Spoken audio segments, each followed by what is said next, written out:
Hello दोस्तों, students की demand पे हमने एक और सब्जेक्ट कॉन्ट्रैक्ट 2 का कंप्लीट रिवीजन वीडियो बनाई है। ये यूनिट वाइज भी डाली है और सबको कंबाइंड करके एक कंप्लीट वीडियो भी हम अपलोड कर देंगे। टीम को बोल दूंगा कि वो सारी यूनिट वाइज वीडियोस को कंप्लीट करके डाल दें एक वन शॉट में। और यह 1 से 1.25 घंटे का कंप्लीट रिवीजन वीडियो होगी। और इसमें मैं थोड़ा सा नोट का ब्रीफ डिस्क्रिप्शन दे दूं कि हमने क्या क्या कवर किया है। Mainly unit wise CCS university के सिलेबस से डाला हुआ है, लेकिन अगर आप किसी अदर यूनिवर्सिटी के भी स्टूडेंट हैं तो आप हेडिंग वाइज टॉपिक देख सकते हैं और वो आपके सिलेबस में है, तो यह वीडियो आपके लिए भी उतनी ही रेलिवेंट है जितनी कि सीसीएस चौधरी चरण सिंह यूनिवर्सिटी के लिए। हमने जनरली सभी यूनिवर्सिटी के लास्ट 10 ईयर के जो भी क्वेश्चंस आते हैं इसमें कवर किए हुए हैं और कंप्लीट सिलेबस भी छोड़ा मतलब कुछ भी नहीं है और इम्पोर्टेंट चीज़ों को ज़्यादा अच्छे से हाईलाइट किया हुआ है। और ये लॉन्ग आंसर और शॉर्ट आंसर दोनों की प्रिपरेशन इसमें कंप्लीटली कवर की गई है। जो भी और सिंपल वर्ड मीनिंग में भी इसको एक्सप्लेन किया है। जनरली जो हम नोट्स में पेन से लिखते हैं, अलग से नोट करते हैं, वो भी इसमें टाइपिंग में ही डाला हुआ है ताकि स्टूडेंट के लिए इजी रहे। प्रॉपर मीनिंग भी डाला हुआ है, लीगल डेफिनेशन है और जो भी इम्पोर्टेंट वर्ड डेफिनेशन में या मीनिंग में यूज होते हैं उनको एक्सप्लेन किया हुआ है। लॉन्ग क्वेश्चन हेडिंग स्ट्रक्चर भी दिया हुआ है। Important point wise exam writing chart, quick recall chart, important section सब कुछ दिया हुआ है। और यह टोटल क्योंकि 39-40 पेज के नोट्स हैं और काफ़ी गैप से लिखे हुए हैं, तो अगर आप वैसे देखें, अगर इसको हम बुक की तरह मेंशन कर दें तो 20-30 पेज के नोट्स हैं। तो ये एग्ज़ाम से पहले वन नाइट के लिए क्विक रिवीजन नोट्स हैं। आप अच्छे से पढ़ो। और अब ये हम शुरू करते हैं अपने वीडियो को यूनिट वाइज। तो देखते रहें हमारी सारी वीडियो और वीडियो को लाइक करते रहें, चैनल को सब्सक्राइब करते रहें, फ्रेंड्स के साथ शेयर करते रहें। और आपका एग्ज़ाम कैसा होता है कमेंट्स में हमें ज़रूर बताएं। और जिस दिन रिजल्ट आए उस दिन अपने नंबर कमेंट में अपडेट करना ना भूलें। Thank you, all the best. Contract of guarantee, simple word meaning, guarantee में एक पर्सन दूसरे पर्सन के डेट या डिफॉल्ट की रेस्पॉन्सिबिलिटी लेता है। अगर प्रिंसिपल डेटर पेमेंट नहीं करता तो श्योरिटी पेमेंट करेगा। जैसे कि बैंक कभी कभी गारंटी मांगती है कि लोन मिल जाएगा लेकिन एक गारंटर लेके आओ। गारंटर का मतलब यही होता है कि अगर बाई चांस जो पर्सन लोन ले रहा है वो डिफॉल्ट कर देता है तो बैंक उस पर्सन से उस लोन की रिकवरी करेगी जिसने गारंटी दी थी, क्योंकि वो गारंटी देता ही इस बात की है कि अगर ये पार्टी लोन पे नहीं करेगी तो मैं ये गारंटी देता हूं कि लोन पे मैं करूंगा। एग्जाम्पल, बैंक लोन में guarantor. Meaning, a contract of guarantee is a contract where one person agree to discharge the liability of another person in case of default. It gives security to creditors. यानी कि जो person loan दे रहा है ये उसको security देने के लिए होती है। Legal definition section 126 of Indian contract act 1872, a contract to person a contract to perform the promise or discharge the liability of a third person in case of his default. A contract to perform the promise of discharge the liability, एक contract होता है जो ये perform करने का promise होता है कि discharge of liability of a third person in case of default. जब जो थर्ड पर्सन जो लोन ले रहा है जो डिफॉल्ट कर देगा तो गारंटर उस लोन का पेमेंट करेगा। इंपॉर्टेंट वर्ड इसमें आए हैं प्रिंसिपल डेटर। प्रिंसिपल डेटर होता है जो एक्चुअल बोरोवर होता है जिसने लोन लिया है। The person whose liability is guaranteed, जिसकी लाइबिलिटी गारंटीड की जाती है। क्रेडिटर, जिसे पेमेंट मिलनी होती है। The person to whom guarantee is given, that means bank, जिसको गारंटी दी गई है। सिंपल वर्ड, जो गारंटी देता है, श्योरिटी, जो थर्ड पर्सन जो गारंटी दे रहा है। तो 3 वर्ड हो गए, principal debtor, principal creditor and surety. The person who undertake liability in case of default, जब डेटर पेमेंट नहीं करता। डेटर जिसको लोन मिला है, क्रेडिटर जिसने लोन दिया है, श्योरिटी जो गारंटी दे रहा है। एसेंशियल एलिमेंट्स क्या हैं गारंटी के? 3 पार्टीज होती हैं इसमें, प्रिंसिपल, डेटर, क्रेडिटर और श्योरिटी।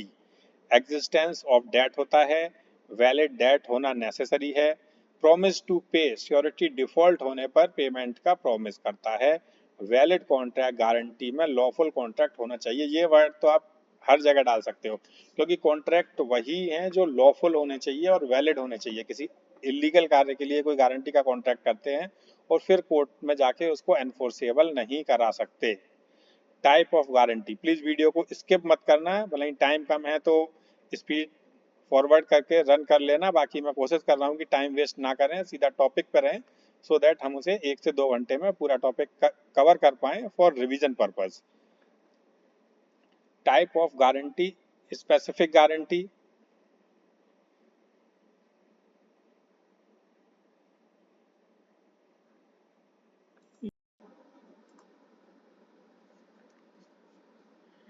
Contract of indemnity.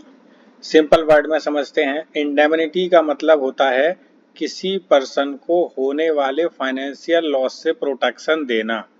जब एक पर्सन प्रॉमिस करता है कि अगर दूसरे पर्सन को कोई लॉस या डैमेज होगा तो वो उसका कंपेंसेशन करेगा, उसे कॉन्ट्रैक्ट ऑफ इंडेमनिटी कहते हैं।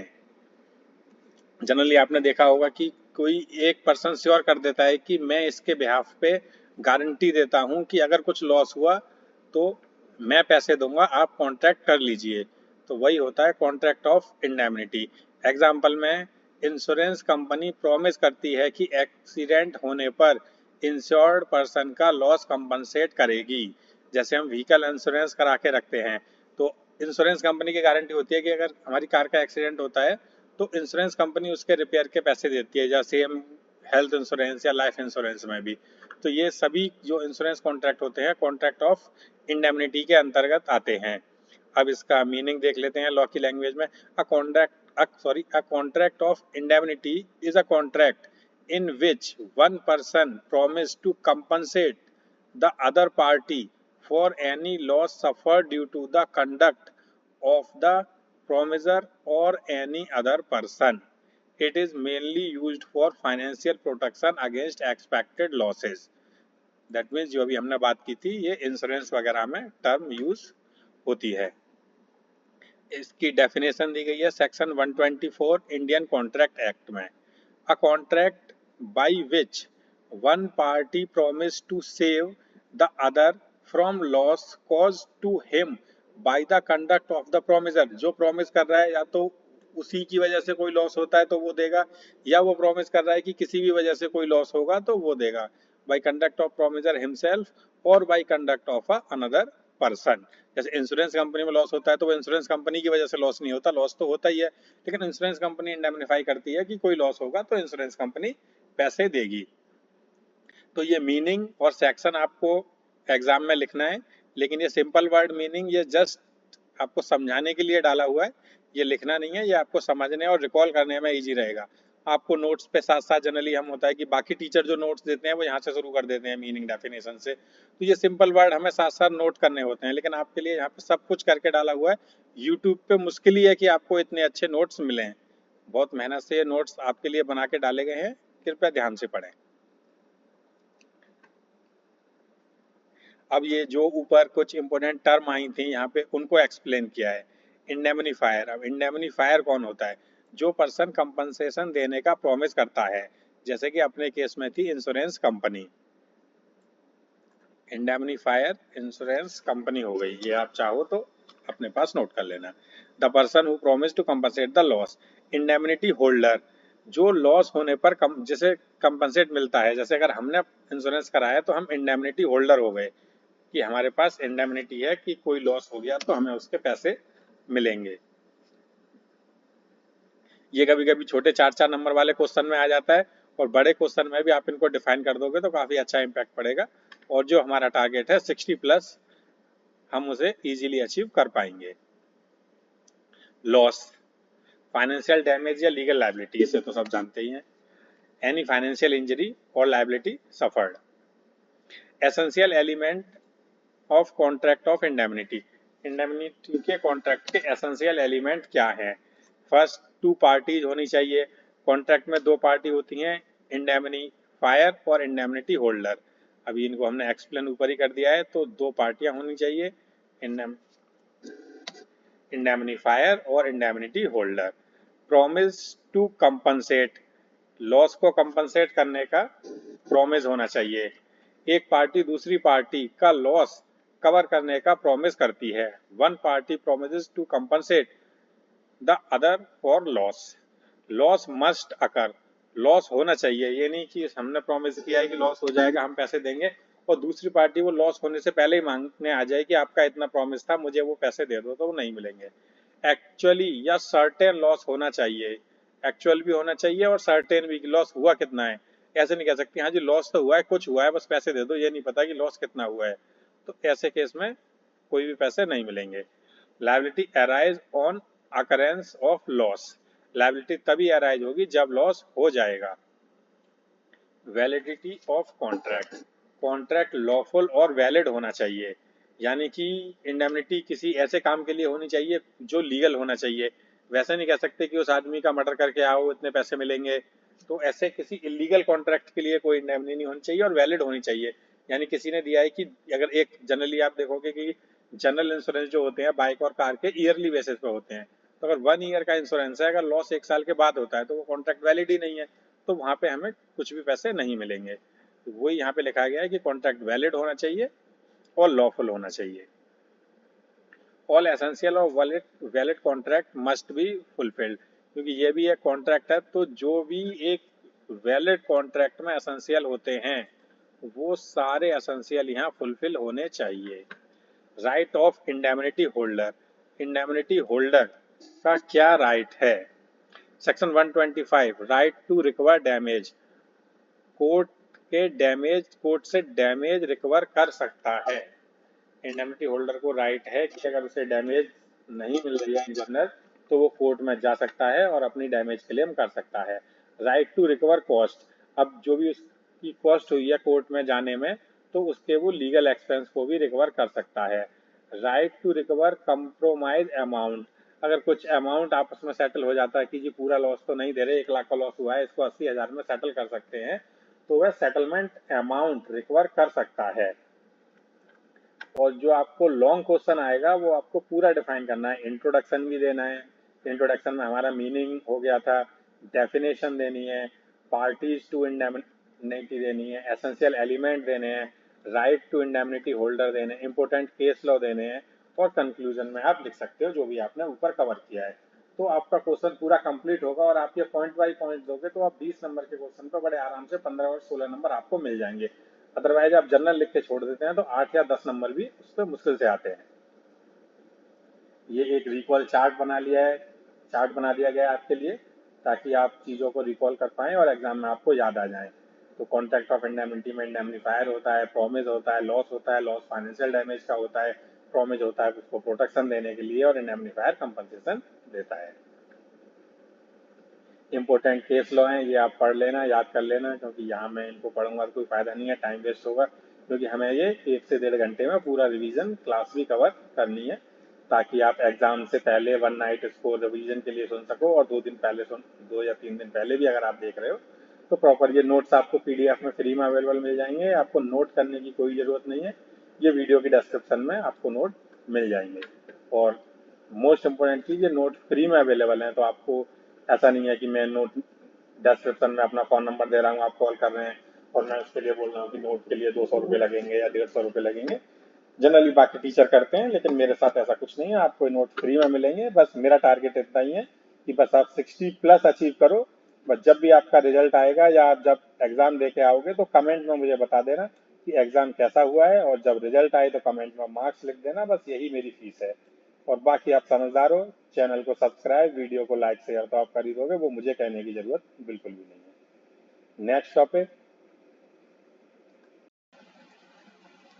Type of guarantee. गारंटी 2 प्रकार की होती हैं, specific guarantee and continuing guarantee.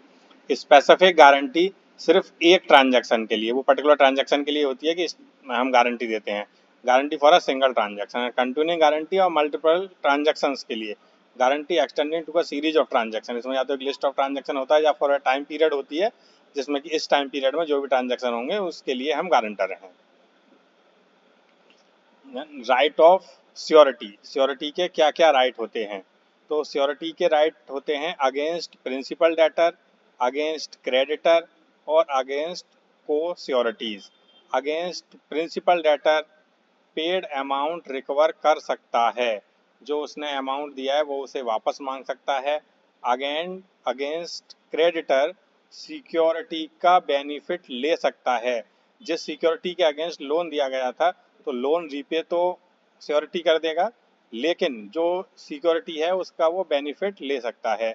Against को सिक्योरिटी कंट्रीब्यूशन क्लेम कर सकता है, अगर 2-3 लोगों ने मिलकर सिक्योरिटी दी है तो वो अपने को सिक्योरिटी से अपने कंट्रीब्यूशन क्लेम ले सकता है कि हम 50-50% के श्योरिटी थी, पूरी मैंने पे कर दी तो 50% वो उनसे ले सकता है। डिस्चार्ज ऑफ श्योरिटी, श्योरिटी कब डिस्चार्ज होती है? इसमें भी 2-3 टाइप हैं। वेरिएंस इन कॉन्ट्रैक्ट, टर्म चेंज होने पर श्योरिटी डिस्चार्ज हो जाती है, जो कॉन्ट्रैक्ट था उसी की कंडीशंस चेंज हो गई तो वो श्योरिटी खत्म हो जाएगी। Release of debtor, debtor release होने पर श्योरिटी भी फ्री हो जाती है, जो लोन के लिए श्योरिटी थी अगर वो लोन ही रीपे हो गया तो वो श्योरिटी भी खत्म हो जाएगी। लॉस ऑफ सिक्योरिटीज, जिस सिक्योरिटी के अगेंस्ट लोन दिया गया है अगर वो सिक्योरिटी ही लॉस हो जाती है किसी भी रीजन से, क्रेडिटर सिक्योरिटी लूज करे तो श्योरिटी डिस्चार्ज हो जाएगा। कोई प्लॉट ऑफ लैंड को या किसी मशीन को सिक्योरिटी में रख के लोन दिया गया था और किसी थर्ड पर्सन ने उसकी श्योरिटी दी थी, अब जिसके पास मशीन सिक्योरिटी में रखी थी वो फायर से जल गई, अगर वो मशीन ही खत्म हो गई तो ऐसे केसेस में श्योरिटी भी अपनी लायबिलिटी से डिस्चार्ज हो जाएगा। ये समराइज दे दिया है। Contract of guarantee, principal debtor होता है, क्रेडिटर होता है, श्योरिटी होता है। प्रिंसिपल डेटर लोन लेता है, क्रेडिटर लोन देता है और श्योरिटी गिव गारंटी, गारंटी देता है। डिफॉल्ट अकर होने पर इसका रोल आता है, अदरवाइज क्रेडिटर टाइम पे लोन डेटर टाइम पे लोन रीपे कर देता है तो श्योरिटी पिक्चर में नहीं आता है। इम्पोर्टेंट केस लॉज हैं, ये आप याद कर लेना, इम्पोर्टेंट सेक्शन है जिसको बहुत डिटेल में पढ़ना है। अगर आपके पास टाइम है तो ज़रूर इनको याद करना, लेकिन टाइम नहीं है तो आप छोड़ भी सकते हो, 2-4 भी अगर आप याद कर लोगे तो ठीक है, बाकी मेरी वीडियो को कंटिन्यू करें तो 60+ आप इजीली टारगेट कर पाओगे। अब नेक्स्ट टॉपिक है बेलमेंट। बेलमेंट क्या होता है? जब गुड्स टेम्परेरी पर्पज के लिए किसी दूसरे पर्सन को दिए जाते हैं और काम होने के बाद रिटर्न करते हैं, उसे बेलमेंट कहते हैं। जैसे कार सर्विसिंग, अगर हम अपनी कार सर्विस के लिए सर्विस सेंटर पे दे के आ रहे हैं तो वो बेलमेंट है कि हमने बेलमेंट पे कार दे दी, कार सर्विस हो जाएगी, हम अपनी कार वापस ले लेंगे। Bailment means transfer of a possession, इसमें ओनरशिप ट्रांसफर नहीं होती, सिर्फ पोसेसन ट्रांसफर होता है। Transfer of possession of a goods for a temporary purpose with a condition to return them, condition होती है, टेम्परेरी पर्पज के लिए होता है। इसकी लीगल डेफिनेशन देख लेते हैं। Delivery of goods by one person to another for some purpose upon a contract that they shall be returned, ये कॉन्ट्रैक्ट होता है कि वो वापस दी जाएगी। अब इम्पोर्टेंट कीवर्ड जो इसमें यूज हुए हैं, baler, person who deliver the goods, अगर जैसे मैं अपनी कार सर्विस के लिए दे के आ रहा हूँ तो मैं बेलर हूँ। Person who deliver the goods, जिसने bailee, person who receive goods temporary, bailee हो गया सर्विस सेंटर जो टेम्परेरी गुड्स को रिसीव कर रहा है कुछ उस पर काम करने के लिए। Delivery means transfer of possession not a ownership, यहाँ बस पोसेसन ट्रांसफर हो रहा है कि मैं अपनी कार सर्विस सेंटर पे देके आ रहा हूँ। Essential elements of bailment, delivery of goods होनी चाहिए, टेम्परेरी पर्पज होना चाहिए, रिटर्न ऑफ गुड्स, गुड्स वापस आना चाहिए, मूवेबल गुड्स होना चाहिए क्योंकि मूवेबल गुड्स में ही पोसेसन दिया जा सकता है। तो अगर बड़ा क्वेश्चन आए तो ये हेडिंग को थोड़ा डिस्क्राइब कर देना और स्मॉल में आए तो सिर्फ पॉइंट बाई पॉइंट लिख के आप छोड़ सकते हो। ये बेलमेंट का एक चार्ट दिया गया है ताकि आपको रिकॉल करने में इजी रहे और आप अपने माइंड में एक पिक्चर क्रिएट हो जाती है, क्योंकि कभी आपने देखा होगा ना पिक्चर जल्दी याद रह जाती हैं लिखे हुए टेक्स्ट के कंपैरिजन में, तो बस ये उसी पॉइंट ऑफ व्यू से चार्ट यहाँ पे डाले गए हैं ताकि आपको एग्जाम में ये पिक्चर याद आ जाए। अच्छा ऐसे बेलमेंट लिखा था, उसमें शुरू में बेलर था, पर्पस था, बेली था, तो थोड़ा सा याद करने में ईजी रहे। वही मैं बार बार कह रहा हूँ, नोट्स बनाने में बहुत मेहनत की गई है और ये नोट्स आपको फ्री में मिल रहे हैं, तो प्लीज़ वीडियो को लाइक, चैनल को सब्सक्राइब और शेयर करना ना भूलें। बस यही आपकी फ़ीस है जो कि आपके लिए फ्री है, हमारा थोड़ा बेनिफिट हो जाएगा। Bailor delivers goods, purpose temporary purpose, bailee जो गुड्स को टेम्परेरी रखता है फिर बाद में रिटर्न करेगा। इंपोर्टेंट केस लॉज हैं, आप याद रख लेना। Next topic, pledge. जब गुड्स डेट सिक्योरिटी के रूप में दिए जाते हैं उसे प्लेज कहते हैं। ये वही है जो अभी हम ऊपर सिक्योरिटी की बात कर रहे थे। अगर कोई लोन लिया जा रहा है और उस लोन को सिक्योर करने के लिए कोई मशीन है, कोई घर है, कोई लैंड है, अगर एज अ सिक्योरिटी दिया जा रहा है तो वह प्लेज है। Pledge is a bailment of a goods security for repayment of डेप्ट। यह भी एक बेलमेंट ही होता है जो गुड्स टेम्परेरी दे दिया जाता है रीपेमेंट ऑफ डेट के लिए। हाँ, अगर डेट रीपे नहीं होगा तो फिर वो प्लेज सिक्योरिटी को सेल करके अपना डेट का अमाउंट रिकवर कर लेगा। Legal definition, the bailment of goods as a security for payment of a debt और performance of promise. Important words इसमें, जो प्लेज में कुछ पार्टियां होती हैं, एक होता है पॉनर और एक पॉनी। पॉनर जो गुड्स सिक्योरिटी में देता है, देने वाला मीन्स पॉनर। पॉनी जो गुड्स सिक्योरिटी के रूप में रिसीव करता है। Rights of pawnee, right of retainer, right to sell after notice. Right of retainer है, वो उसको रिटेन करके रखेगा जब तक उसका लोन वापस नहीं हो जाता, और अगर लोन रीपे नहीं होता है तो वो उसको सेल भी कर सकता है, बट नोटिस देने के बाद कि आप मेरा लोन वापस कर दो, अदरवाइज मैं इस सिक्योरिटी को जो प्लेज में रखी हुई है मैं इसको सेल कर दूंगा। राइट ऑफ पॉनर, पॉनर जो देता है उसके क्या राइट होते हैं? राइट ऑफ रिडेम्पशन, वो उसे रिडीम करके वापस ले सकता है, बट वो तभी कर सकता है जब वो लोन रीपे कर देगा। हाँ, लोन रीपे करने के बाद उसका ये राइट है कि वो अपनी जो भी सिक्योरिटी दी है उसको रिडीम करा के वापस ले ले। चार्ट है, pledge, pawnor, security, pawnee. Pawnor जो गुड्स देता है, पॉनी जो गुड्स रखता है। इंपॉर्टेंट केस लॉ हैं, आप याद रख लेना। यूनिट 1 यहाँ पे ख़त्म होती है। हम नेक्स्ट वीडियो में कवर करेंगे unit 2, contract of agency. Unit 2, contract of agency. Note करने की कोई रिक्वायरमेंट नहीं है, ये नोट्स आपको वीडियो के डिस्क्रिप्शन में फ्री ऑफ कॉस्ट मिल जाएंगे। तो बस अभी आप वीडियो पे फोकस करें, और अगर हमने इस कॉन्ट्रैक्ट 2 की सभी यूनिट्स पे वीडियो बनाई हुई हैं, वो आपको प्ले लिस्ट में मिल जाएंगी, जहाँ से आप देख सकते हैं और नोट्स भी डाउनलोड कर सकते हैं। First topic, contract of agency. Simple words meaning, जब एक पर्सन किसी दूसरे पर्सन को अपनी तरफ से काम करने की अथॉरिटी देता है उसे एजेंसी कहते हैं। जो पर्सन अथॉरिटी देता है उसे प्रिंसिपल कहते हैं, और जो उसके बिहाफ पर एक्ट या काम करता है उसे एजेंट कहते हैं। बहुत ही सिंपल मीनिंग है, आप अपने डेली यूज में भी इस चीज़ को देखते होंगे, तो बहुत ही सिंपल टॉपिक है, इजीली समझ में आ जाएगा। एग्जाम्पल, कंपनी ओनर मैनेजर को गुड्स सेल करने का अथॉरिटी देता है।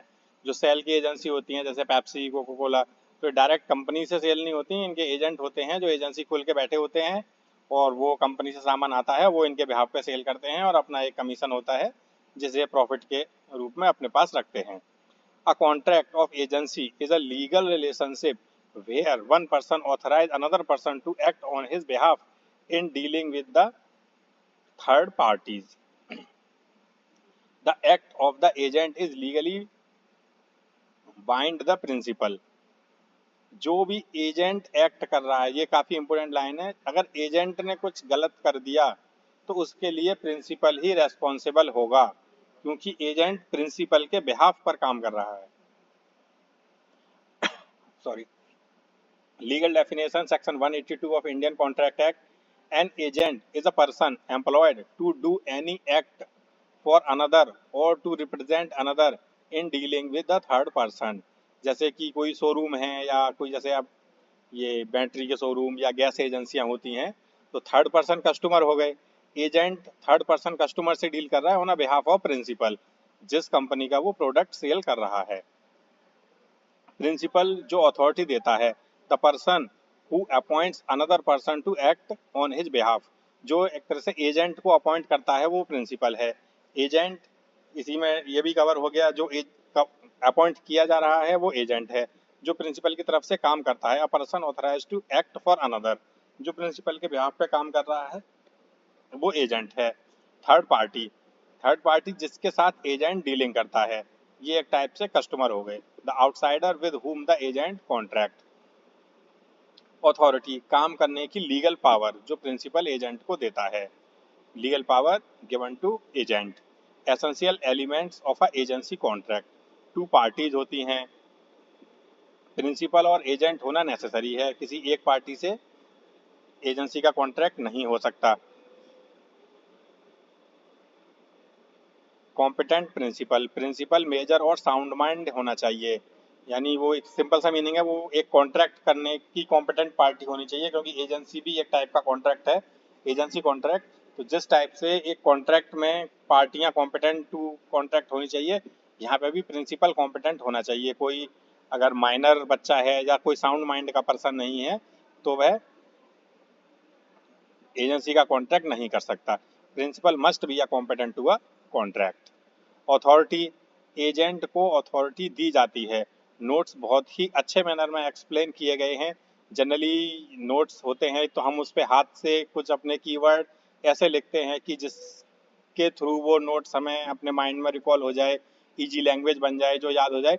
तो वो सारी मैंने इजी लैंग्वेज वर्ड भी नोट्स में प्रॉपर डाली हुई है, ताकि आपको मेहनत ना करनी पड़े। आप सिंपली ये नोट्स अपने फ़ोन में डाउनलोड करें, या प्रिंटिंग की फैसिलिटी है तो प्रिंट आउट निकलवाएं और जस्ट रीड करें। आप एग्जाम से पहले भी एक दिन रीड कर लोगे तो भी बड़े इजीली 60+ मार्क्स ला पाओगे, वही हमारा टारगेट है। लॉफुल ऑब्जेक्ट, ये तो हर जगह वर्ड आ ही रहा है, हमने अपने पिछले टॉपिक में भी बताया था। एजेंसी इलीगल काम के लिए नहीं हो सकती। Object of agency must be a lawful. Representative capacity, agent principal को रिप्रेजेंट करता है। फीचर ऑफ अ एजेंसी, एक एजेंसी के क्या क्या फीचर होंगे। कंसिडरेशन नॉट नेसेसरी, एजेंसी बिना कंसिडरेशन के भी वैलिड होती है, ये याद रखना, क्योंकि कॉन्ट्रैक्ट सिर्फ कंसिडरेशन से ही वैलिड होता है, लेकिन एक एजेंसी बिना कंसिडरेशन के भी वैलिड हो सकती है। No consideration is required to create a agency. Fiduciary relationship, agent honestly और गुड फेथ में काम करेगा। Agent must act honestly and for principal, ये एक फिड्यूसरी रिलेशनशिप होती है प्रिंसिपल और एजेंट के बीच। लीगल रिलेशनशिप, एजेंट के एक्ट प्रिंसिपल को लीगली बाइंड करते हैं। ये हमने ऊपर भी देखा था कि एजेंट प्रिंसिपल के बिहाफ पे काम कर रहा है, तो अगर एजेंट कुछ गलत काम करता है या एजेंट कुछ कमिटमेंट कर देता है आगे कस्टमर के साथ, तो उसके लिए प्रिंसिपल लीगली बाइंड है। Act of a agent bind the principal legally. Modes of create the agency, agency create करने के मोड। एजेंसी क्रिएट करने के एक एक्सप्रेस एजेंसी, एक्सप्रेस एजेंसी वो होती है जो अथॉरिटी क्लियर वर्ड्स या राइटिंग में दी जाए। एक्सप्रेसली मेंशन होता है कि आज से ये तू मेरा एजेंट है और मेरे बिहाफ पे ये काम करना है। अथॉरिटी एक्सप्रेसली गिवन और in writing, power of attorney के थ्रू ये दी जाती है। इम्प्लाइड एजेंसी कंडक्ट या सर्कमस्टांसेज से अथॉरिटी एज्यूम होती है। इसमें रिटर्न में नहीं होता है, लेकिन कुछ एक्ट ऐसा किया जा रहा होता है कि उसके बेस पे ये मान लिया जाता है कि ये उसके बिहाफ पे एज एन एजेंट काम कर रहा है। अथॉरिटी इन्फर्ड फ्रॉम कंडक्ट और सिचुएशन, मतलब यहाँ सिचुएशन से एजेंट और काम करने के कंडक्ट से एजेंसी बन जाती है। Wife purchasing house hold necessities, अगर वाइफ हाउस होल्ड अगर कुछ सामान खरीद रही है तो एक तरीके से वो घर के बिहाफ पे खरीद रही है। एजेंसी बाई नेसेसिटी, एक तो हो गया है एजेंसी एक्सप्रेस एजेंसी, एक implied agency, agency by necessity. ये इमरजेंसी सिचुएशन में एजेंसी बन जाती है। इमरजेंसी सिचुएशन में किसी के इंटरेस्ट प्रोटेक्ट करने के लिए एक्ट करना। Agency created during emergency to protect another person interest. Transport company perishable goods बेच दे टू अवॉइड लॉस। अब कोई ट्रांसपोर्टर है, वैसे वो एजेंट नहीं है, लेकिन पेरिसेबल गुड्स है, जैसे उसमें सब्जियां भरी हुई हैं, रास्ते में ट्रैफिक इतना हो गया कि 2-3 दिन ये ट्रक यहीं पे खड़ा रहेगा, या कुछ दंगे हो गए जिस वजह से रोड ब्लॉक हैं, तो फिर उसकी ट्रांसपोर्टर एज एन एजेंट उसके बिहाफ पे, क्योंकि वो गुड्स अगर खराब हो गए जीरो हो जाएंगे, अगर वहाँ पे उनको बेच के कुछ पैसे मिलते हैं तो वो बेच देगा, तो वो यह माना जाएगा कि उसने एज एन एजेंट वो गुड्स बेच दिए। एजेंसी बाई स्टॉपल, ये सारे एजेंसी के टाइप याद रख लेना, छोटे क्वेश्चन में भी आ सकते हैं कि एजेंसी बाई स्टॉपल क्या हो सकता है, और एक लॉन्ग क्वेश्चन भी आ सकता है कि टाइप ऑफ एजेंसी लिखिए। एजेंसी बाई स्टॉपल, प्रिंसिपल अपने कंडक्ट से थर्ड पार्टी को बिलीव कराता है कि पर्सन एजेंट है। मतलब प्रिंसिपल कुछ ऐसा मतलब कंडक्ट करता है जिससे थर्ड पार्टी ये मान लेती है कि ये एक पर्टिकुलर पर्सन उसका एजेंट है। Agency by ratification, unauthorise act को प्रिंसिपल लेटर अप्रूव कर देता है। पहले तो जो वो एक्ट किया था वो एजेंट ने नहीं किया था, लेकिन बाद में वो जो प्रिंसिपल है वो हाँ कंफर्म कर देता है कि इस एक्ट को ऐसे मान लिया जाए कि ये मेरे एजेंट नहीं किया है, तो वो हो जाता है एजेंसी बाय रेटिफिकेशन, यानी कि बाद में किसी चीज को रेटिफाई कर लेना, मतलब एक्सेप्ट कर लेना।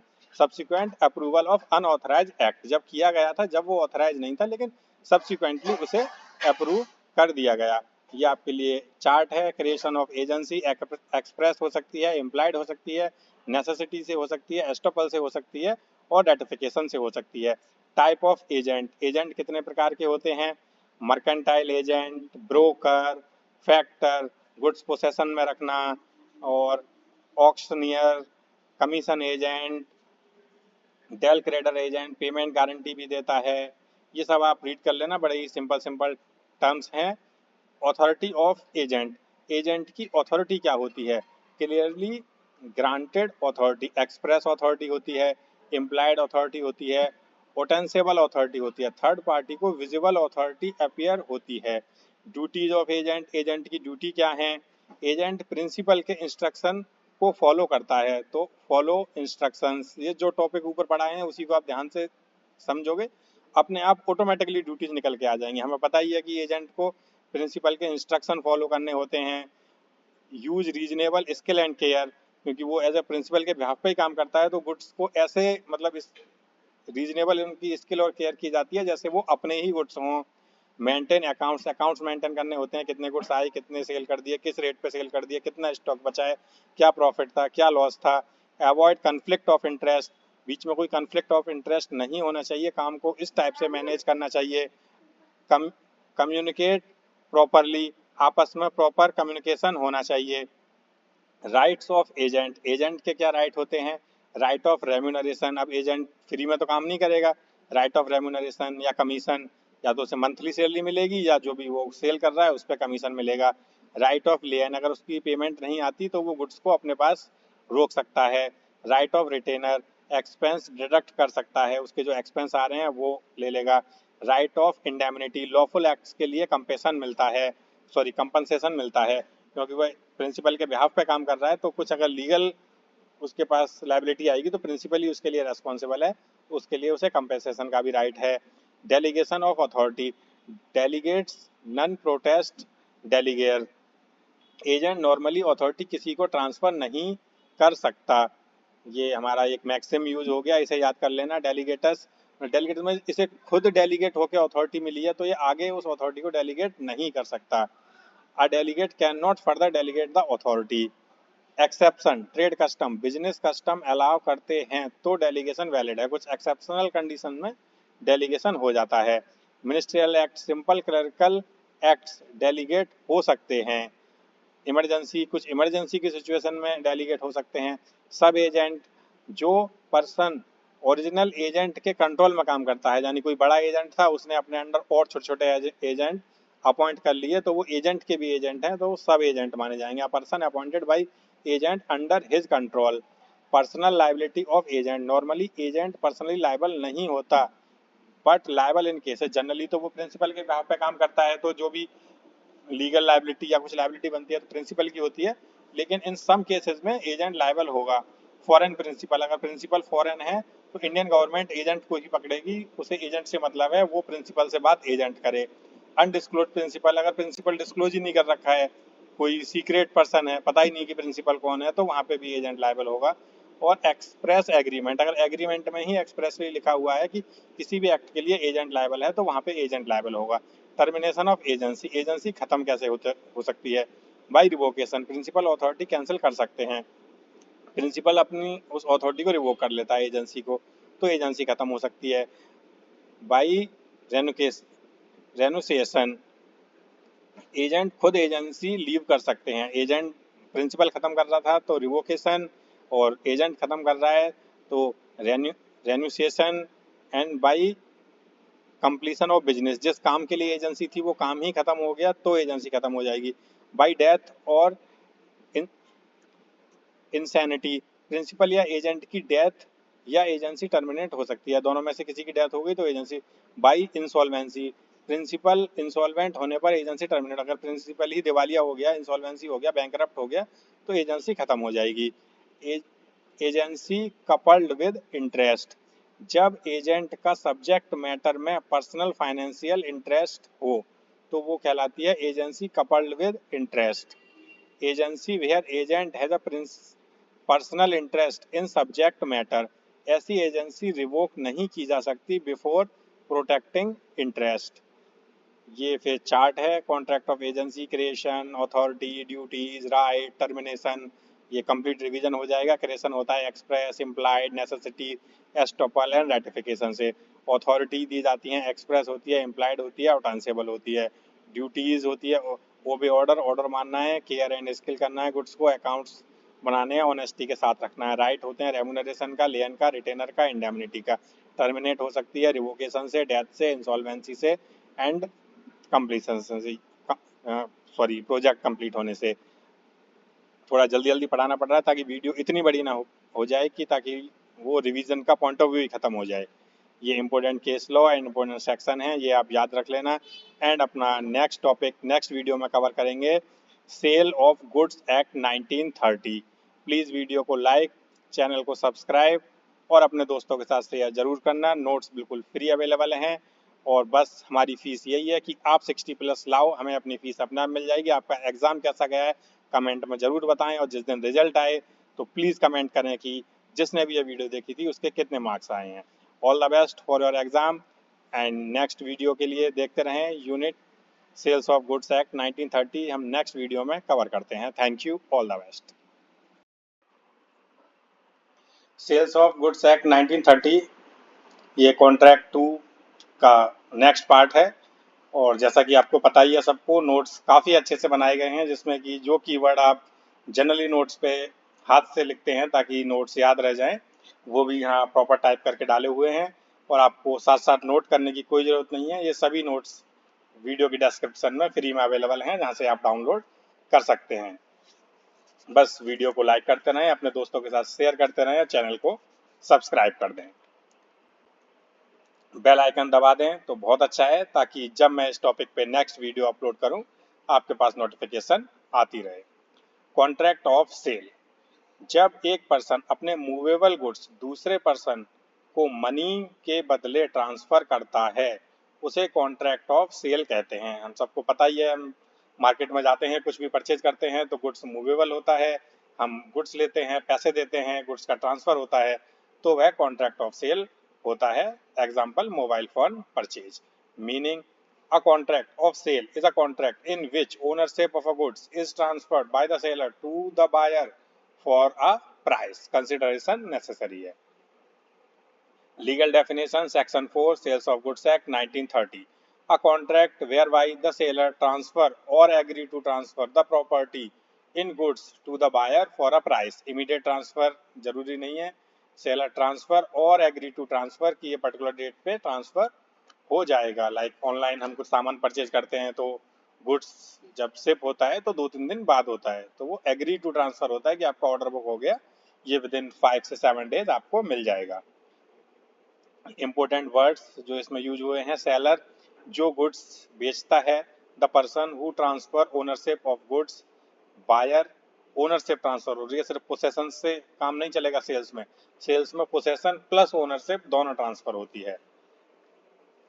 बायर जो गुड्स परचेज करता है, the person who buys the goods, और सिंपल मीनिंग मूवेबल गुड्स क्या है, movable property, every kind of movable property except money and actionable claim. ये याद रखना, एग्जाम में कभी कभी पूछ लेते हैं क्या money and actionable claim goods के अंतर्गत आते हैं, तो मतलब मूवेबल प्रॉपर्टी ही सेल्स ऑफ गुड्स एक्ट में आती है। अगर आप जमीन घर खरीद रहे हैं तो उसके लिए अदर एक्ट बने हुए हैं, वो सेल्स ऑफ गुड्स एक्ट में ट्रीट नहीं होती मूवेबल प्रॉपर्टी, बट एक्सेप्ट, क्योंकि मनी भी मूवेबल है, प्रॉपर्टी भी है, बट वो मनी नहीं है।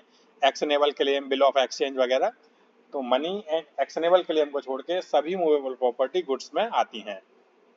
प्राइस सबको पता ही है, price means consideration. Ownership goods पर लीगल राइट, लीगल ओनरशिप और proper property in goods. Essentials of contract of sale, contract of sales के लिए क्या एसेंशियल है? 2 पार्टीज होनी चाहिए, बायर और सेलर, ट्रांसफर ऑफ ओनरशिप होना चाहिए, गुड्स होना चाहिए, प्राइस होना चाहिए और एक वैलिड कॉन्ट्रैक्ट होना चाहिए और वो लॉफुल भी होना चाहिए। वैलिड कॉन्ट्रैक्ट कौन सा होगा? कॉन्ट्रैक्ट लॉफुल होना चाहिए। All essential valid contract must exist. ये वर्ड रीड करने की जरूरत नहीं है, ऊपर एक्सप्लेन कर दिए हैं और काफी सिंपल वर्ड्स हैं, आप सबको पता ही है। Sale and agreement to sell, sale and agreement to sell क्या होता है? Immediate transfer of ownership, ownership immediately transfer होती है, पोसेशन भले ही बाद में ट्रांसफर हो जाए लेकिन ओनरशिप इमीडिएटली ट्रांसफर होती है सेल के केस में। Agreement to sell, ownership future में ट्रांसफर होगी, ये मतलब अलग टर्म है। एग्रीमेंट टू सेल जहाँ पे ओनरशिप फ्यूचर में ट्रांसफर होगी लेकिन एग्रीमेंट हो गया। Transfer of ownership will take place later, like instalment purchase, ownership जब सारी इंस्टॉलमेंट हो जाती है तब ट्रांसफर होती है। Difference between sale and agreement to sell, sale और एग्रीमेंट टू सेल में क्या डिफरेंस है? थोड़ा सा इसकी फॉर्मेटिंग ठीक कर लेते हैं।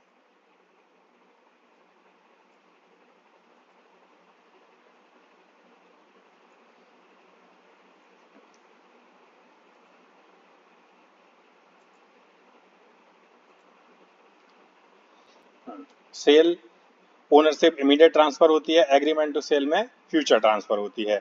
सेल रिस्क बायर पर आता है इमीडिएटली और इसमें रिस्क सेलर पर ही रहता है जब तक ओनरशिप ट्रांसफर नहीं हो जाती।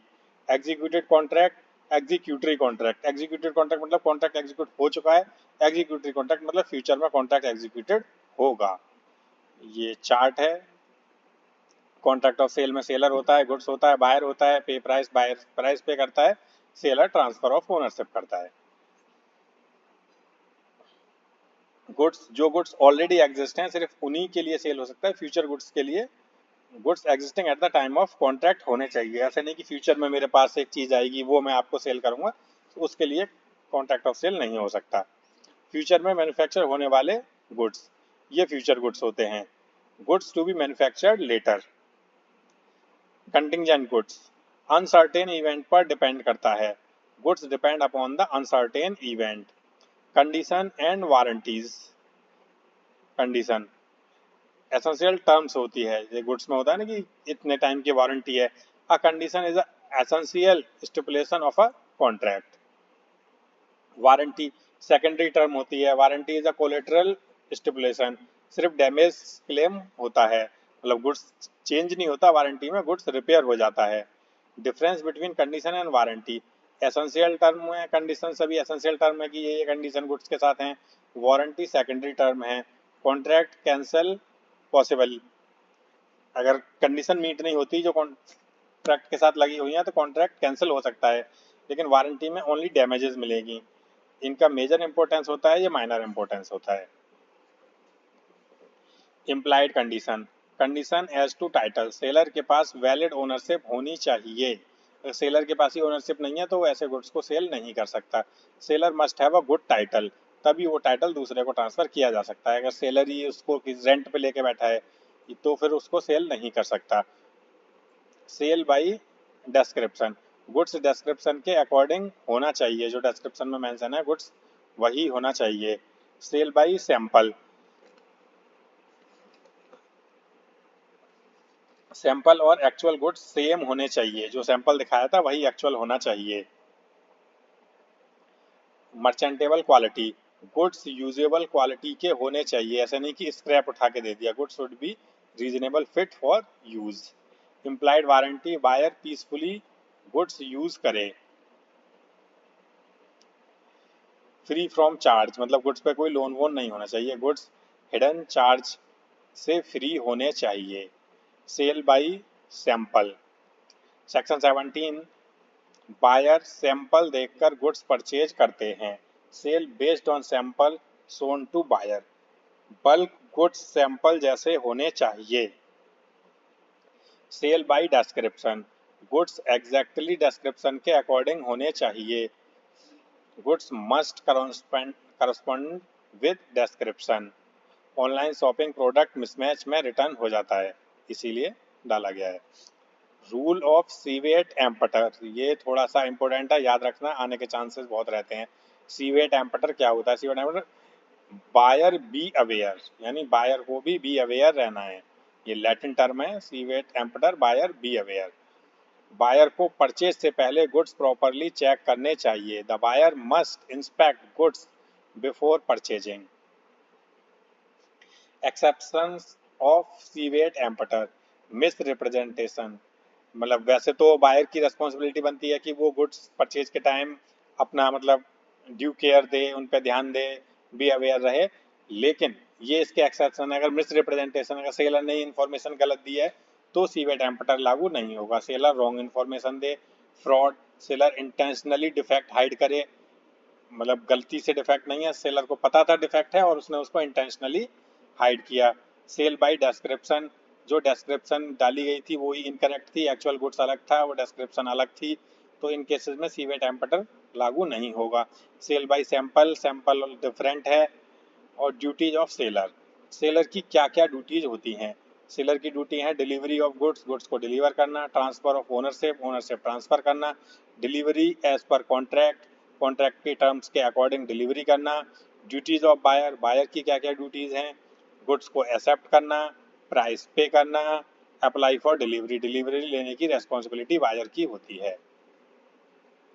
Quick recall, master chart, sale of goods act, sale, transfer, ownership, condition, essential term, warranty, secondary term, सीवेट एम्पटर, buyer be aware, duties buyer और सेलर की सिंपल हैं, वो ऊपर डाली गई हैं। Contract of sale section 4, existing future goods section 6, price section 9। Section याद कर लेना, बहुत अच्छी बात है, 4-5 सेक्शन हैं, सिर्फ इम्पोर्टेंट सेक्शन ही डाले गए हैं, सारे सेक्शन इसमें कवर नहीं किए हैं, लेकिन ये इंपॉर्टेंट सेक्शन अगर आप हर क्वेश्चन में एक सेक्शन या लॉन्ग क्वेश्चन में 2-3 क्वेश्चन ऐसे डालोगे, एक्ट का नाम डालोगे, तो आपकी कॉपी बाकी स्टूडेंट की कॉपी से एक यूनिक हो जाती है। और यही एक क्वालिटी है जो हमारी क्लासेस, हमारे नोट से मिलती है, जो आपको 60+ अचीव कराती है। नेक्स्ट यूनिट हम कवर करेंगे transfer of property, delivery, unpaid seller and remedies. ये सीसीएस यूनिवर्सिटी के सिलेबस के अकॉर्डिंग यूनिट 4 है, और बाकी अदर यूनिवर्सिटी सिर्फ टॉपिक के हिसाब से आप देख सकते हैं आपकी किस यूनिट में पड़ेगा। अगर ये टॉपिक आपके सिलेबस में है तो ये वीडियो आपके लिए भी उतनी ही रेलिवेंट है सारी, जितनी की सीसीएस यूनिवर्सिटी के लिए। So all the best, stay tuned for unit 4। Channel पे बेल आइकन दबा के रखना ताकि जब भी यूनिट 4 की वीडियो आए आपको पता लगे। Thank you, all the best. Hello friends, आइए शुरू करते हैं unit 4, transfer of property, delivery, unpaid seller and remedies. Transfer of property in goods. Transfer of property का मतलब है गुड्स की ओनरशिप सेलर से बायर को ट्रांसफर होना। जब ओनरशिप ट्रांसफर होती है तब गुड्स का रिस्क भी जनरली बायर पर आ जाता है। टीवी परचेज के बाद ओनरशिप बायर को हो जाती है तो रिस्क भी बायर का ही हो जाता है। Transfer of property means transfer of ownership in goods from seller to buyer. The rule determine when ownership and risk pass to the buyer. Property in goods, goods पर legal ownership, property legal ownership in goods, risk, goods damage होने का danger buyer पे transfer हो जाता है, ownership goods पर legal right. Rules regarding transfer of property, specific goods in deliverable state, ready goods का ownership contract के time transfer हो जाता है, specific goods not in deliverable state, ऊपर वाले रेडी गुड्स थे जो कि डिलीवरेबल स्टेट में थे, ट्रांसफर हो गए इमीडिएटली और सब रिस्क ट्रांसफर हो गया। अब not in deliverable state, ownership तब ट्रांसफर होती है जब गुड्स डिलीवर स्टेट में होता है। जैसे कि हमने बता, जैसे कभी कभी होता है कि हम अपने ऑर्डर के अकॉर्डिंग कुछ सामान बनवाते हैं, हम फर्नीचर बनवा रहे हैं, कोई अलमारी बनवा रहे हैं, तो हमने अपना साइज स्पेसिफिकेशन बता दिया, कारपेंटर ने उस पर काम शुरू कर दिया, तो उसका जो रिस्क और ओनरशिप जब भी रिस्क तभी ट्रांसफर होगा जब उसकी डिलीवरी मिलेगी।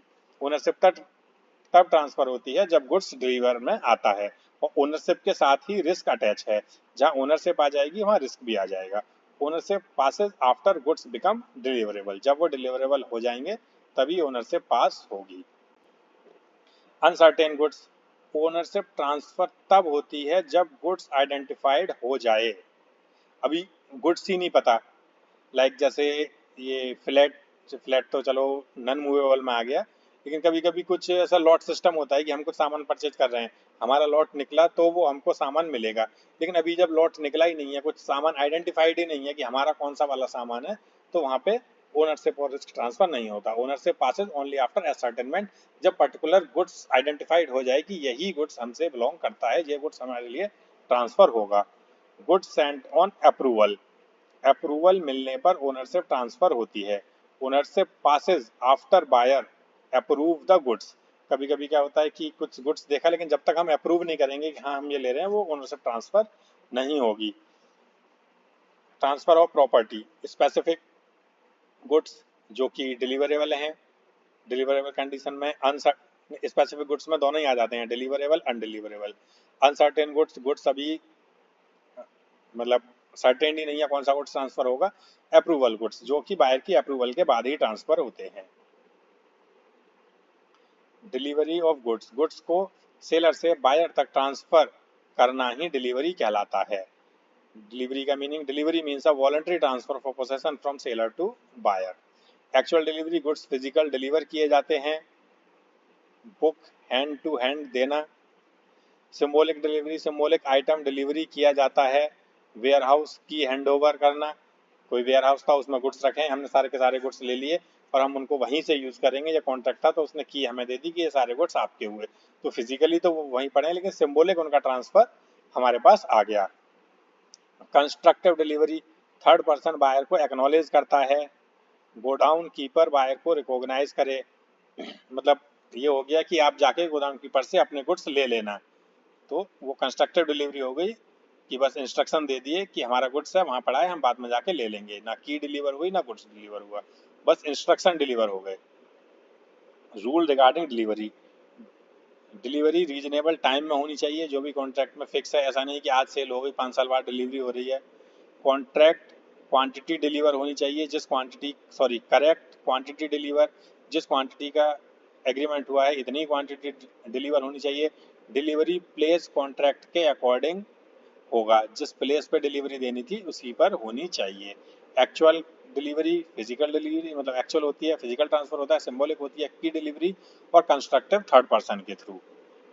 अनपेड सेलर, अनपेड सेलर क्या होता है, जब सेलर को गुड्स का फुल पेमेंट नहीं मिलता उसे अनपेड सेलर कहते हैं। बहुत ही इजी सब्जेक्ट है, इसमें से आधी टर्म तो आपको नाम से ही समझ आ जाती है। अनपेड सबको पता है, अनपेड क्या है, पेमेंट नहीं हुई, सेलर भी सबको पता है, वही इसका मीनिंग है। An unpaid seller is a seller who has not received the whole price of the goods. Legal definition, section 45 of sales of goods act 1930, seller is unpaid when full price not received, negotiable instrument dishonored। कोई bill of exchange उसको दे दिया था कि 3 महीने बाद आप इसे encash करा लेना, या कोई चेक दे दिया था कि आप इसे बैंक में लगा दो, और वो चेक या बिल ऑफ एक्सचेंज डिसऑनर हो जाता है, तो वो भी अनपेड सेलर में ही आएगा, क्योंकि उसे अल्टीमेट पैसे तो मिले ही नहीं, जो चेक मिला था वो बाउंस हो गया। Important word explain, unpaid seller क्या है, जिसे फुल अमाउंट नहीं मिली, seller who has not received price. Insolvent buyer, जो पेमेंट करने में अनेबल हो, बायर ने कुछ सामान परचेज किया था लेकिन वह इंसॉल्वेंट हो गया, मतलब दिवालिया हो गया, उसके पास कुछ भी पैसे नहीं बचे, तो वह इंसॉल्वेंट बायर कहलाएगा, बायर अनेबल टू पे डेट्स। लेन, गुड्स रिटेन करने का right, right two lane possession till payment, जब तक सेलर को पेमेंट नहीं मिलती उसके राइट है कि वो पोसेशन को रिटेन कर सकता है। Right of unpaid seller, unpaid seller के क्या क्या राइट हैं, यही आ गया। राइट ऑफ लेन, जब तक पूरे पैसे नहीं मिलेंगे गुड्स को रोक सकता है। Right of stoppage in transit, कोई चेक दे दिया था, गुड्स की डिलीवरी कर दी, डिलीवरी मान लो 2-3 दिन में होगी, लंबा रास्ता है, चेन्नई से दिल्ली कुछ सामान आ रहा है, लेकिन चेक बाउंस हो गया, तो सेलर के पास राइट है, वो इमीडिएटली ट्रांसपोर्टर को फोन करके गुड्स की डिलीवरी रास्ते में ही रोक सकता है, स्टॉप करा सकता है कि पैसे नहीं आए हैं, गुड्स को वहीं रोक दो, डिलीवर मत करो। ट्रांजिट में गुड्स वापस रोक सकता है। राइट ऑफ रीसेल, जब पूरे पैसे ही नहीं मिल रहे तो किसी को अपना सामान कब तक वेट करेगा वो पैसे का, तो उसे राइट है, वो उसे दोबारा किसी थर्ड पर्सन को बेच सकता है। राइट अगेंस्ट बायर, बायर के अगेंस्ट क्या क्या राइट हैं अनपेड सेलर के? सूट फॉर प्राइस, उसे प्राइस नहीं मिला है, वो उसके लिए केस डाल सकता है कि मेरा गुड्स इस प्राइस पर तय हुआ था, इसने इतनी ही पेमेंट की है, तो बाकी पेमेंट के लिए वो कोर्ट में केस कर सकता है। Damage for non acceptance, buyer refusal पर डैमेज क्लेम कर सकता है। अगर goods as per specification, as per contract, as per sample, जो सब बात हुई थी एज इट इज गुड्स ऐसा ही दिया है और बायर उसे एक्सेप्ट करने से मना कर देता है, तो सेलर बायर पर क्लेम कर सकता है। इंटरेस्ट क्लेम, इंटरेस्ट डिमांड कर सकता है। अगर हमारी टर्म्स तय हुई थी कि विद इन 15 डेज या इमीडिएट पेमेंट देनी है, लेकिन पेमेंट टर्म्स के अकॉर्डिंग नहीं आती, पेमेंट लेट आती है, तो डिलेड पेमेंट के लिए अनपेड सेलर इंटरेस्ट क्लेम कर सकता है। आपका क्विक रिकॉल चार्ट, ये वीडियो का बेस्ट पार्ट होता है एग्जाम से 1 नाइट पहले रिवीजन करने के लिए। Unpaid seller right against goods, against goods के अगेंस्ट क्या क्या राइट हैं? Lien, stoppage, resale. Right against buyer, buyer के अगेंस्ट क्या क्या राइट हैं? सूट फॉर प्राइस, डैमेज और इंटरेस्ट। और रेमेडी कोर्ट के थ्रू रेमेडी कर सकता है। रेमेडी अभी हमने पढ़ी नहीं है, नीचे देखते हैं। Remedy for breach of contract, अगर बायर या सेलर कॉन्ट्रैक्ट फॉलो नहीं करता तो दूसरी पार्टी लीगल रेमेडी यूज कर सकती है। Remedy are a legal solution available when contracts term violated, जो भी कॉन्ट्रैक्ट में टर्म थी कि गुड्स इतना डेट पे इतना डिलीवर होगा, इतनी इसकी पेमेंट मिलेगी, तो बायर या सेलर में से कोई भी अपनी टर्म्स वायलेट करता है तो लीगल रेमेडी होती है कि जिस भी पार्टी के राइट वायलेट हो रहे हैं वो कोर्ट में केस कर सकता है। Remedy for seller, suit for price, price के लिए केस कर सकता है कि इतने रेट में गुड्स तय हुआ था, इतना प्राइस नहीं दिया। डैमेज फॉर नन एक्सेप्टेंस, अगर बायर एक्सेप्ट ही नहीं कर रहा है और उसका गुड्स खराब हो गया तो वो उसके लिए सूट कर सकता है। रीसेल ऑफ गुड्स, अगर उसे कोई रीसेल करने से रोक रहा है तो वो रीसेल ऑफ गुड्स की रेमेडी मांग सकता है कि मेरे पूरे पैसे नहीं मिले, मैं अपने गुड्स को दोबारा सेल करूंगा। रेमेडी फॉर बायर, बायर के लिए क्या क्या रेमेडी होती हैं?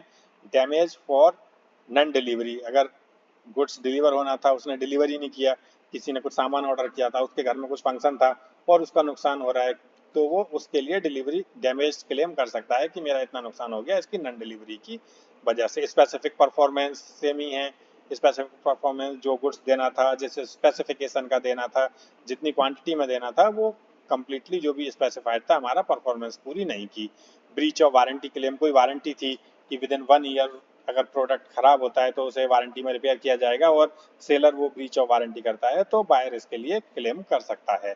Specific performance, court actual performance करने का ऑर्डर देता है। स्पेसिफिक परफॉर्मेंस वो होती है कि बायर मतलब बायर सेलर परफॉर्म नहीं कर रही तो कोर्ट के ऑर्डर से कोर्ट ऑर्डर देता है कि परफॉर्म किया जाए। Court order actual completion of contract. Damage, financial compensation, monetary compensation for loss को डैमेज कहते हैं। Quick recall chart, sales of goods act, transfer, ownership और रिस्क दोनों ट्रांसफर हो जाते हैं। डिलीवरी, पोसेशन ट्रांसफर होता है।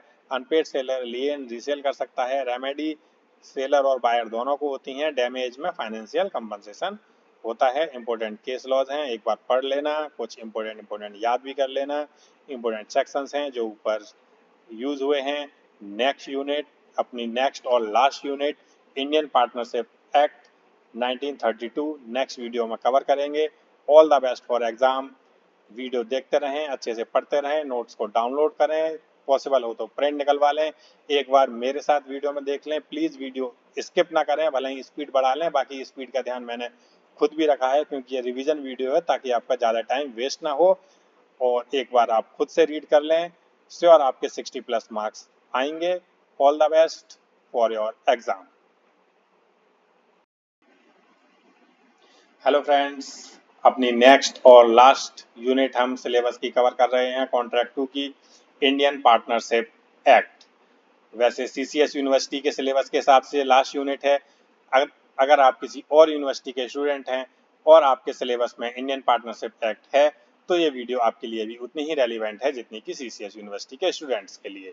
और जैसा कि एक जो स्टूडेंट्स कंटिन्यूस हमारे नोट्स देखते हैं उनको पता ही होता है कि हमने नोट्स में सिंपल कीवर्ड्स और हिंदी मीनिंग भी डाला हुआ है ताकि नोट्स क्लियरली एक्सप्लेन हो जाएं। जो जनरली हम हाथ से मेंशन करते हैं नोट्स पे, वो भी मैंने आपको टाइप करके डाला हुआ है और आपको मेरे साथ साथ नोट करने की कोई ज़रूरत नहीं है, ये नोट आपको वीडियो की डिस्क्रिप्शन में मिल जाएंगे।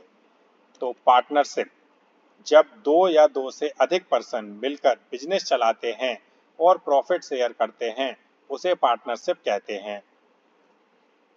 अगर दो फ्रेंड मिलकर कोई काम कर रहे हैं और वो प्रॉफिट शेयरिंग के लिए आपस में मिले हैं तो वो पार्टनरशिप होगी।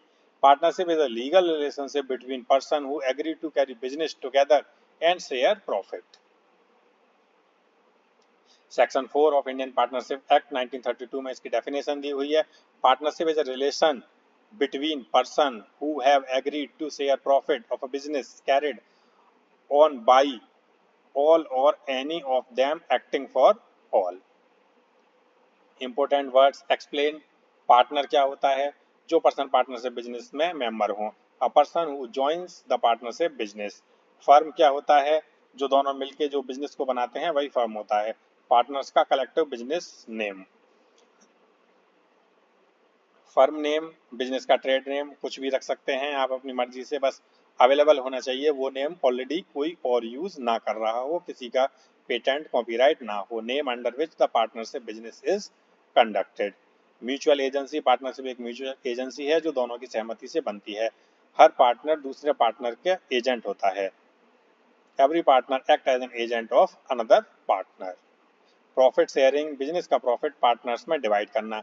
अब ये रेशियो अपना पार्टनरशिप एग्रीमेंट के टाइम पे फिक्स कर लेते हैं कि 50-50 करेंगे, 60-40 करेंगे, या जितने भी पार्टनर्स हैं उसमें किस किस रेशियो में प्रॉफिट को डिवाइड करेंगे। बट प्रॉफिट डिवाइड पार्टनर्स के बीच में होना चाहिए, अदरवाइज किसी को अगर प्रॉफिट नहीं मिल रहा है तो वो पार्टनर नहीं माना जाएगा। अगर किसी को सैलरी मिल रही है तो वो पार्टनर नहीं, एम्प्लॉय होगा।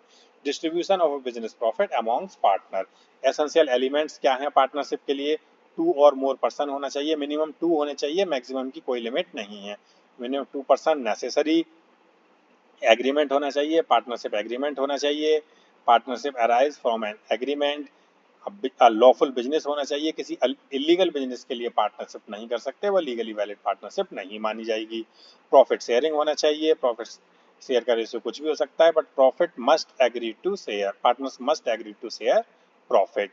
म्यूचुअल एजेंसी होनी चाहिए, सबकी सहमति से होनी चाहिए। हर पार्टनर फर्म को बाइंड कर सकता है, क्योंकि सब एक दूसरे की तरह एज एन एजेंट काम कर रहे हैं, फर्म के लिए काम कर रहे हैं। तो अगर कोई पार्टनर इंडिविजुअल कोई एक्ट करता है फर्म के बिहाफ पे तो कंप्लीट फर्म उस एक्ट के लिए बाइंड होगी। क्विक रिकॉल चार्ट है, एग्रीमेंट होना चाहिए, म्यूचुअल एजेंसी, बिजनेस होना चाहिए, and profit sharing between partners होना चाहिए। Type of partner, active partner business को एक्टिवली मैनेज करते हैं। स्लीपिंग पार्टनर कैपिटल इन्वेस्ट करता है बट मैनेजमेंट नहीं करता। कभी कभी होता है कोई दो पार्टनर हैं, एक के पास टाइम है लेकिन एक के पास पैसा है, तो वो कहता है दोनों मिलकर पार्टनरशिप करते हैं, तू बिजनेस में पैसा लगा दे और मैं बिजनेस को कम्प्लीटली मैनेज करूंगा।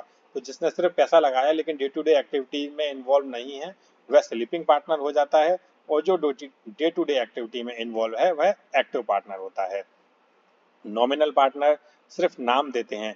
कभी कभी क्या होता है कि कुछ ना नाम से इतने फेमस लोग होते हैं कि अगर वो पार्टनरशिप में आ जाएं तो उनके नाम से बिजनेस चल जाएगा, तो बस उनका नाम यूज करते हैं जिसके लिए उनको कुछ प्रॉफिट शेयरिंग दी जाती है। ना तो वो पैसा देते हैं और ना ही वो डे टू डे एक्टिविटी में इन्वॉल्व होते हैं, वो नॉमिनल पार्टनर होते हैं। Partner in profit only. कभी कभी क्या होता है कि पार्टनर लॉस में तो शेयर नहीं लेकिन प्रॉफिट, जैसे कि माइनर, अगर माइनर किसी पार्टनरशिप में पार्टनर है तो वो प्रॉफिट में तो हिस्सेदार होगा, लेकिन बाई चांस अगर पार्टनरशिप को लॉस होता है तो लॉस के लिए माइनर रेस्पॉन्सिबल नहीं होगा, सिर्फ प्रॉफिट शेयर करते हैं। एग्जाम्पल आ गया माइनर पार्टनर। माइनर पार्टनर को पार्टनरशिप बेनिफिट दिया जा सकता है, माइनर पार्टनर बन सकता है लेकिन सिर्फ बेनिफिट के लिए। Minor can be admitted to benefit of partnership. Minor partner, minor full partner नहीं बन सकता बट पार्टनरशिप के बेनिफिट ले सकता है। A minor cannot become full partner but may be admitted to benefit of a partnership with consent of all partners। सभी पार्टनरों की सहमति से किसी माइनर को सिर्फ बेनिफिट के लिए पार्टनर बनाया जा सकता है, लेकिन माइनर किसी रेस्पॉन्सिबिलिटी के लिए रेस्पॉन्सिबल नहीं होगा। राइट ऑफ माइनर दिए गए हैं, प्रॉफिट शेयर ले सकता है, अकाउंट इंस्पेक्ट कर सकता है, पर्सनल लायबिलिटी नहीं होती है, सिर्फ शेयर लायबल होता है। मतलब पर्सनली लायबल नहीं होगा, लेकिन अगर उसका शेयर लगाया हुआ है कि 5 पार्टनर हैं, पांचों ने 1-1 लाख रुपए लगाया, माइनर ने भी 1 लाख रुपए लगाए, तो वो 1 लाख रुपए तो लायबल हैं, वो 1 लाख रुपए तो उसके लॉस हो सकते हैं, लेकिन पर्सनली लायबल नहीं होगा। बाकी अदर पार्टनर अगर 10 लाख का लॉस होता है तो बाकी पार्टनरों को और वो 5 लाख का लॉस भी अलग से देना पड़ेगा, क्योंकि पार्टनरशिप में तो 5 लाख रुपए लगे हुए थे, लॉस 10 लाख का हो गया, तो बाकी पार्टनरों को घर से 5 लाख देने पड़ेंगे, लेकिन माइनर को सिर्फ वही देना पड़ेगा जो उसका शेयर लगा हुआ है, वो पर्सनली कुछ भी लायबल नहीं होगा। जैसे कंपनी में होता है, कंपनी में सिर्फ जितने शेयर होते हैं उतने के लिए लायबल होते हैं, कोई डायरेक्टर या कंपनी का शेयर होल्डर पर्सनली लायबल नहीं होता। तो माइनर के साथ पार्टनरशिप में भी ऐसा ही है जो अदर के साथ कंपनीज में होता है। आफ्टर मेजोरिटी, मेजर होने के 6 मंथ के अंदर डिसाइड करना होता है पार्टनर बनना है या नहीं। अगर कोई 17.5 साल का था पार्टनर, पार्टनरशिप में पार्टनर था, जैसे ही वो 18 साल का हुआ तो उसे विद इन 6 मंथ ये क्लियर करना होगा कि वो पार्टनर रहेगा या नहीं। इंपॉर्टेंट केस लॉज हैं, आप याद कर लेना। इसके बाद है राइट ऑफ पार्टनर, पार्टनर के क्या क्या राइट होते हैं। Right to participate, business management में पार्टिसिपेट कर सकता है। Right to consulted, important matter में ओपिनियन देने का राइट, कोई इंपोर्टेंट पार्टनरशिप का मैटर चल रहा है तो वह अपनी ओपिनियन दे सकता है। राइट टू इंस्पेक्ट बुक्स, वो पार्टनरशिप की बुक्स को चेक कर सकता है। Right to share profit, profit equal share करने का राइट, वो इक्वल प्रॉफिट भी मांग सकता है। राइट टू इंटरेस्ट, जो अगर उसने पार्टनरशिप को कुछ लोन दे रखा है उस पर इंटरेस्ट मांग सकता है। अब पार्टनर्स की ड्यूटीज क्या क्या होती हैं। ड्यूटी ऑफ गुड फेथ, क्योंकि सभी का अपना काम है तो गुड फेथ में काम करना है, ऑनेस्टली काम करना नेसेसरी है। Duty to share loss, loss में भी सभी का शेयर होगा, जितना शेयर उनका प्रॉफिट में है इतना ही उनको लॉस में भी वो रेस्पॉन्सिबल होंगे। Duty to work for common benefit, कोई पार्टनर अपने पर्सनल बेनिफिट के लिए काम नहीं कर सकता क्योंकि यह एक म्यूचुअल एजेंसी है, तो यहाँ पे कॉमन बेनिफिट के लिए काम करना होगा। Duty to maintain accounts, partner की रेस्पॉन्सिबिलिटी बनती है कि पार्टनरशिप से रिलेटेड अकाउंट्स मेंटेन करें। Relation of partners with a third party, partners के थर्ड पार्टी के साथ क्या रिलेशन है। एक पार्टनर के एक्ट पूरी फर्म को बाइंड कर सकते हैं, हमने ऊपर भी बात की थी इसकी। अगर कोई पार्टनर पार्टनरशिप के बिहाफ पे कोई एक्ट करता है तो पूरी फर्म उसके एक्ट के लिए रेस्पॉन्सिबल होगी। Act done by a partner with in the authority bind the firm, लेकिन एज अ पार्टनर कुछ करता है, अगर वो अपना पर्सनली कुछ कर ले, लाइक किसी फर्म में 4 पार्टनर हैं और किसी एक पार्टनर की पर्सनल लड़ाई हो जाए या पर्सनल वो कुछ कमिटमेंट कर दे अपने पर्सनल बिहाफ पे, तो उसके लिए फर्म लायबल नहीं होगी। फर्म लायबल बस उसी के लिए होगी कि one partner with in the authority, मतलब अपनी पार्टनरशिप की अथॉरिटी के अंतर्गत कुछ कर देता है तो वह बाइंड द फर्म करेगा। Implied authority of a partner, partner की implied authority, partner normal business act कर सकता है। गुड्स परचेज, मतलब वैसे तो पार्टनर तो है ही, लेकिन अगर कोई पार्टनरशिप फर्म कुछ सामान बना रही है तो वो पार्टनर भी एज अ कस्टमर उस गुड्स को परचेज कर सकता है, कोई कॉन्ट्रैक्ट साइन कर सकता है और पेमेंट रिसीव कर सकता है। मतलब अपना पर्सनली अगर वो कुछ करते हैं तो उसका वो कॉन्ट्रैक्ट अपनी पार्टनरशिप फर्म के साथ भी कर सकते हैं। Dissolution of firm, dissolution means firm को खत्म करना। जब पार्टनर बिजनेस परमानेंटली एंड हो जाता है तो उसे डिसोल्यूशन ऑफ फर्म कहते हैं। Dissolution means termination of partnership relating among all the partners. अब डिसोल्यूशन के मोड्स क्या क्या होते हैं कि किस किस तरीके से फर्म खत्म हो सकती है। By agreement, partner mutually consent से डिसॉल्व कर सकते हैं।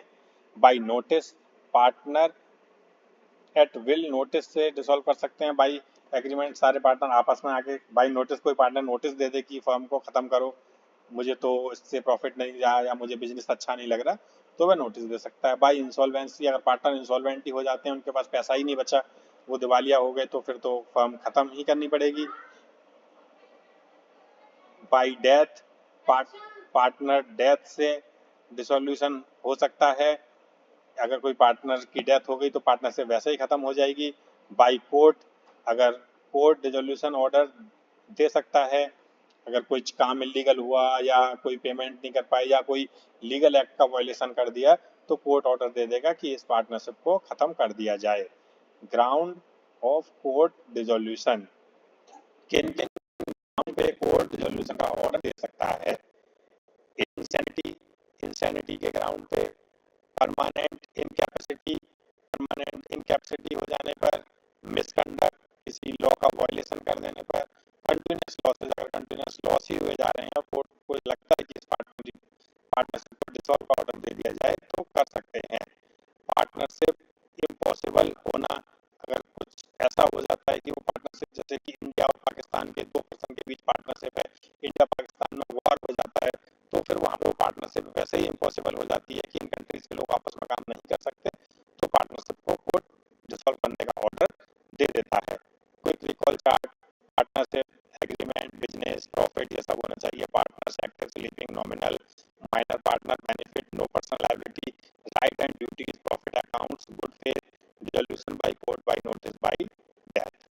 ये नीचे अब सभी important sections for act, 3 act ऊपर यूज हुए हैं टोटल। कॉन्ट्रैक्ट टू सब्जेक्ट में Indian contract act, sales of goods act, Indian partnership act. तो ये आप जहाँ जहाँ पे भी जिस जिस एक्ट से रिलेटेड क्वेश्चन आए तो अपनी आंसर शीट में ये एक्ट कोट करते रहें। यूनिट डाली हुई है 1 और 2 कॉन्ट्रैक्ट एक्ट के ऊपर है, 3 और 4 सेल्स ऑफ गुड्स एक्ट के ऊपर है, यूनिट 5 पार्टनरशिप एक्ट के रिलेटेड है। ये थोड़े से सेक्शन डाले हैं, एटलीस्ट इतने सेक्शन तो आप यदि याद कर ही लेना। मैंने इंपॉर्टेंट क्वेश्चन यहाँ डाले हुए हैं।